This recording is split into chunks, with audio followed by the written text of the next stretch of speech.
Saudara, Kompas TV menggelar syukuran atas beroperasinya studio baru sebagai simbol komitmen untuk terus menghadirkan informasi yang independen terpercaya. Studio Kompas TV di Menara Kompas disajikan melalui proses pembangunan dan penataan baru. Diharapkan dengan fasilitas yang lebih modern dan terintegrasi, Kompas TV berupaya memperkuat kapasitas produksi tanpa meninggalkan nilai utama jurnalisme yang independen terpercaya. Syukuran studio baru Kompas TV dihadiri jajaran manajemen serta karyawan yang selama ini menjadi bagian dari perjalanan Kompas TV.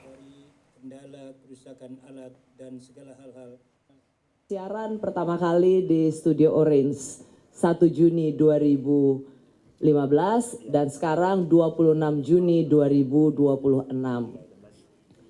Hari ini menandai bahwa Kompas TV harus terus berjalan, melompat dalam kreativitas, inovatif, dan terus menjadi televisi yang terdepan.